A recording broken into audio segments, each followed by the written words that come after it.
Hey guys, and welcome back to my channel. In my last video, I talked about a game which seems forgotten. So I'm gonna try to make a playlist called Forgotten Games, which were really good but didn't receive the value they deserved. I'll talk about modern games, that's for sure, but now and then we should go back in time to see how the games changed. I'm not talking about the graphics and engines, I'm only talking about the ideas of the game. What aspects did this or that game have which made them special, but we no longer see them in today's games? So before we kick off, grab a beer and let's go.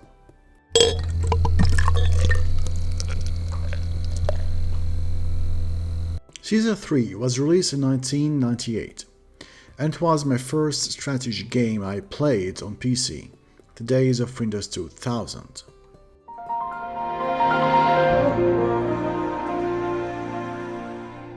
Oh man, it's so nostalgic. At that point, I thought that strategy game was every game that I could use the mouse playing. So, my first IT lesson was back in 2000, when I was 13 years old. At that time, the game didn't offer as much as what today's games offer regarding improving your city and reaching technology. No. The only technology you had to worry about was how to move the carriage from the farms or mines to the warehouses and then to the market. If you wanted to go beyond your empire, you could export some of your goods to other Roman cities and get some dinars. Caesar 3 was only about building a city, keeping your people happy and entertained, and protecting them from other tribes.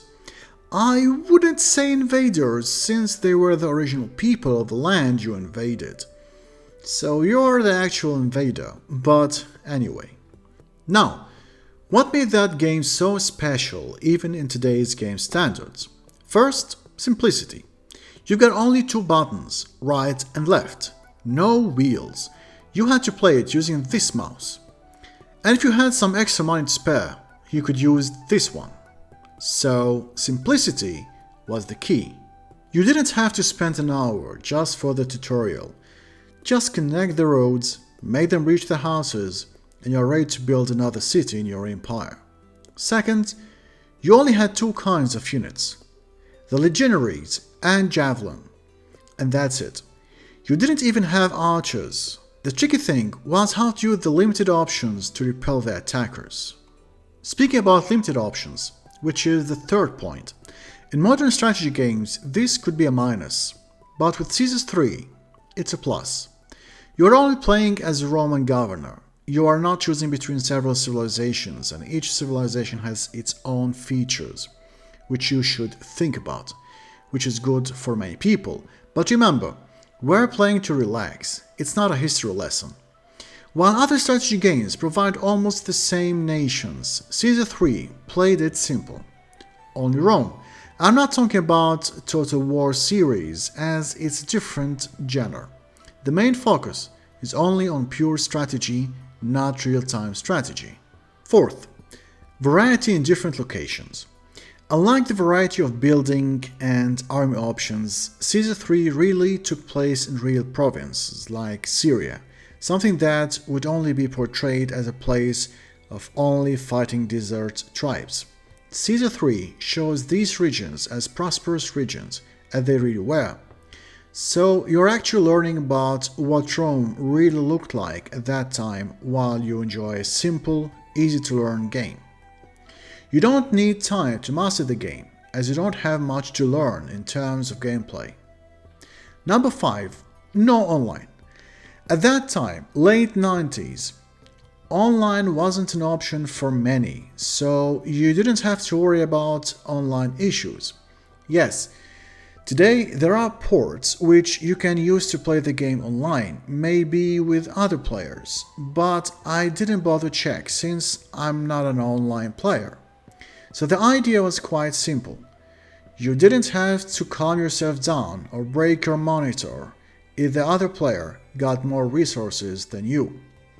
In brief, Caesar 3 is a game for a specific group of people, for those who don't want to have headache learning how to play a game, or how to collect various resources and then use the same raw material to create different items that can later be used to create other different items.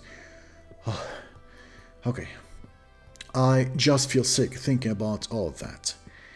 Anyway, you didn't have to collect money for a year to buy a video card and processor that can run the game, or to buy a gaming mouse with lights to have the best experience, or for, better atmosphere. No. You didn't have to worry about whether it's new generation or old generation, or whether your machine is going to be strong enough to run it. Is it Unreal Engine 4 or 5, whatever. No. Take all that rubbish away and just enjoy the game. I actually couldn't find a single point which I would use to criticize the game, and the idea in the first place was simplicity. Cities 3 is a game for every real strategy player who wants to enjoy a game. Just enjoy, without stress. So, if you're one of those players, waste no time and give it a try, in case you still haven't. And if you have, share what you liked the most and whether you would like to play it again or not. And with that being said, we have reached the end of this video. Thank you for reaching this far, and if you liked what you saw, you can leave a comment. Thanks for watching, and see you later.